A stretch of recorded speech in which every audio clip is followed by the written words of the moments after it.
કસોટીનું આપણે સંપૂર્ણ 100% સચોટ સોલ્યુશન આ વિડીયોની અંદર જોવાના છીએ। તમારે જે કુલ 25 ગુણનું પેપર છે તેનું 100% સચોટ સોલ્યુશન તમને આ વિડીયોમાં જોવા મળશે। એટલે ખાસ આ વિડીયોને અંત સુધી જોતા રહેજો। અને વિદ્યાર્થી મિત્રો ચેનલ બનાવો સૌપ્રથમ ખાસ ચેનલને સબસ્ક્રાઈબ કરી દેજો। સૌપ્રથમ વિદ્યાર્થી મિત્રો વાત કરીએ પ્રશ્ન નંબર 1 જેની અંદર 3 જોડકા આપેલા છે, બરાબર છે। અહીંયા એકદમ ઇઝી છે।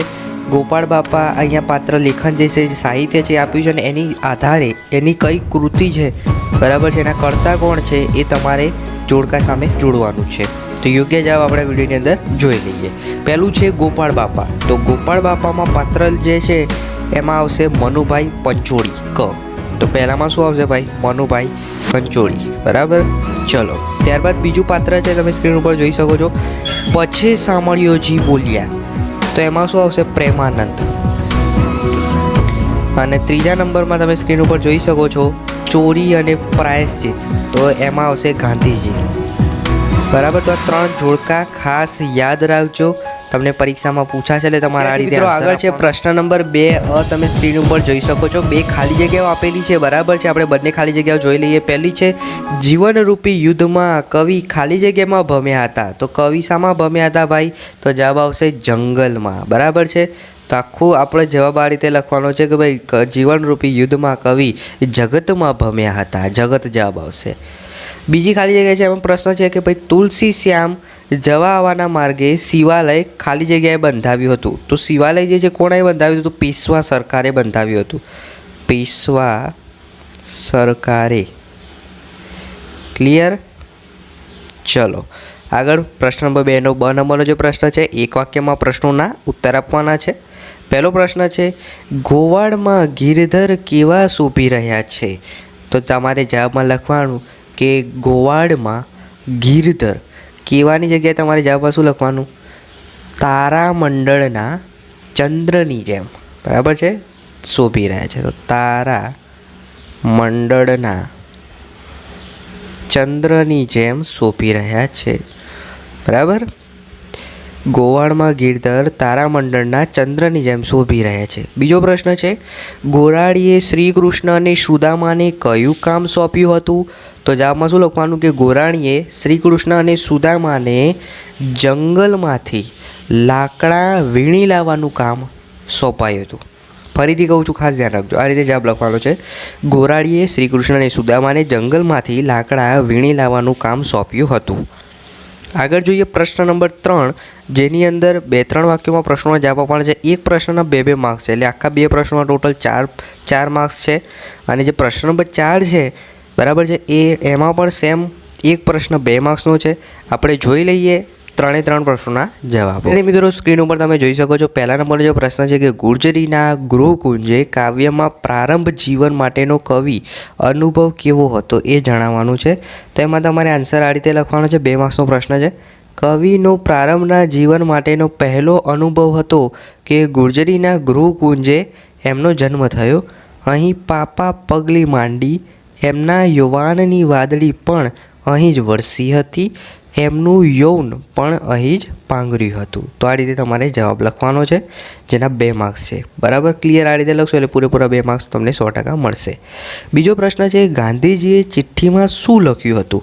તો ગાંધીજીએ ચિઠ્ઠીમાં પોતાના માંસાહારી ભાઈને દેવું થયું હતું, આથી ભાઈના સોનાના કડામાંથી નાનો ટુકડો કાપી દેવું ચૂકવવામાં ગાંધીજીએ ભાઈને સાથ આપ્યો હતો। આ ચોરી કર્યા પછી ગાંધીજીએ ભાઈને સાથ આપ્યો હતો। આ ચોરી કર્યા પછી ગાંધીજીને થયો અને જેના પિતાજીને ચિઠ્ઠીમાં ચોરી કર્યાની તેમણે નિખલાસ કબૂલાત કરી હતી। તો આ રીતે ચિઠ્ઠીમાં શું લખ્યું હતું એ તમારે લખવાનું છે। આગળ વિદ્યાર્થી મિત્રો પ્રશ્ન નંબર 4 જેમાં ગોપાળ બાપાનું પાત્ર લેખન તમારે આખું યાદ રાખવાનું છે। પ્રશ્ન 100% પૂછવાનો છે, ખાસ તૈયાર કરી દેજો। ગોપાળ બાપા નિષ્ઠાવાન અને નીડર હતા। સયાજીરાવ સાથે વાર્તાલાપ દરમિયાન એમની સાથે સામાન્ય રાખે છે, બરાબર છે, પોતાના વિચારો નિડરતાથી રજૂ કરે છે। ગોપાળ બાપાએ સયાજીરાવને સૂચન કર્યું કે કોતરની જમીન પર શીગડાના મારને રોકી શકાય તો ત્યાં બનારસી લંગડો કરી અને ગરીબો માટે બોરના ઢગલે ઢગલા ઉતરે। એમના સૂચનમાં ખેતીનું જ્ઞાન અને ગરીબનું ભલું કરવાની ભાવનાનું દર્શન થાય છે। વળી તમારી પડખેના દીપડાના રજાડે તોય ઘણું છે એમ નિડરતાથી કહી દે છે। પૂજાનો જે બંદોબસ્ત છે એ કરવાનો પણ અસ્વીકાર કરે છે. ન્યાયમૂર્તિ સામે સૌને આશરો મળે તેવું કરજો એવા સયાજીરાવના સૂચનને સહર્ષ વધાવે છે. ગોપાળ બાપા મિત્ર ધર્મ જાણે છે, એમાં ક્યાંય દિલચોરી નહીં, ક્યાંય સ્વાર્થવૃત્તિ નહીં, ક્યાંય બેવફાઈ નહીં. ગુરુ માંડળ ભગતની આજ્ઞાથી હીરા નામનો વેપાર કરતા તે એક નિસ્વાર્થ, પરોપકારી અને સાચા સમાજ સેવક હતા. તો આ રીતે તમારે ગોપાલ બાપા વિશે પાત્ર લેખન કરવાનું છે. આ પ્રશ્ન ખાસ તૈયાર કરી દેજો, બરાબર છે. હવે વિદ્યાર્થી મિત્રો વાત કરીએ પ્રશ્ન નંબર 5, જેની અંદર વ્યાકરણ વિભાગ છે. પહેલો પ્રશ્ન છે સમાનાર્થી શબ્દો કૌંસમાં પહેલા શબ્દમાંથી પસંદ કરવાનું છે. તો હેમનું સમાનાર્થી શબ્દ શું થાય? સોનું, બરાબર છે. તો પહેલામાં જવાબ આવશે સોનું. બીજું છે કરજ એટલે દેવું. શું આવશે ભાઈ? દેવું, બરાબર ને. પહેલામાં સોનું, બીજામાં દેવું. ક્લિયર? આ 2 પ્રશ્નોમાં ખબર પડી ગઈ. આગળ છે વિરોધી શબ્દ. તમને અહીંયા એમ કીધું છે ખુલ્લું, તો ખુલ્લાનો વિરોધી શબ્દ શું થાય? એકદમ ઇઝી, બંધ. બધાને આવડે. રૂપનો વિરોધી શું થાય ખબર છે? કરૂપ.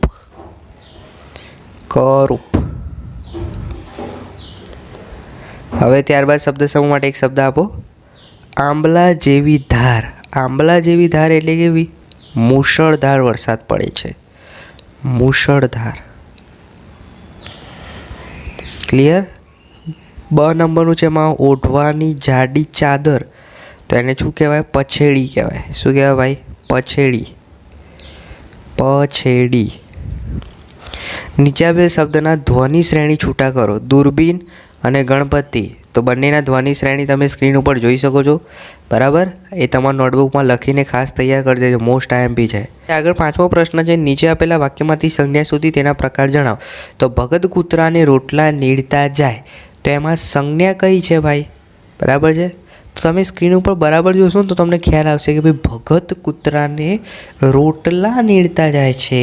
તો આ ભગત જે છે કૂતરાને રોટલા નીડતા જાય છે, એટલે આ સંજ્ઞા થશે અને પ્રકાર જે છે જાતિવાચક થશે. કેવું થશે ભાઈ? જાતિવાચક.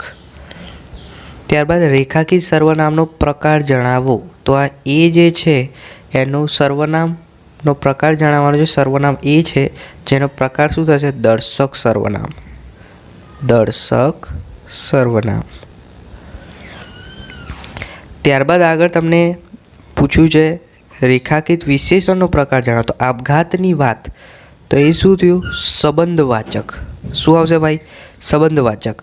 હવે આગળ પ્રશ્ન નંબર 6 તમે સ્ક્રીન ઉપર જોઈ શકો છો, જેની અંદર નીચે આપેલ કોઈ પણ એક પંક્તિનો વિચાર વિસ્તાર કરવાનો છે, જેના 2 માર્ક્સ છે. ચડે પડે જીભ વડે જ માનવી, એનો વિસ્તાર કરો. અથવા તો મન ભેલા તન ઉજળા, બગલા કપટી અંગ, તેથી તોકાગા ભલા, તન મન એક જ રંગ. આ બેમાંથી કોઈ પણ એક વિશે એનો વિચાર વિસ્તાર કરવાનો છે. આના જવાબના સોલ્યુશનની જે PDF છે, સંપૂર્ણ પેપરનું સોલ્યુશનની PDF તમારે ડાઉનલોડ કરવી હોય તો એની લિંક નીચે ડિસ્ક્રિપ્શનમાં આપેલી છે. ત્યાંથી તમે પેપર ડાઉનલોડ કરી દેજો આખું PDF, અને પછી બધા જ પ્રશ્નો સારી રીતે તૈયાર કરી દેજો. ત્યારબાદ અહીંયા 3 માર્ક્સનો નિબંધ પૂછ્યો છે, બરાબર છે. નિબંધના માર્ક્સ વધારે હશે, યાદ રાખજો. આ બેમાંથી કોઈ પણ એક નિબંધ ખાસ કરવાનો છે. મારો યાદગાર પ્રવાસ અથવા તો પરિશ્રમ એ જ પારસમણી.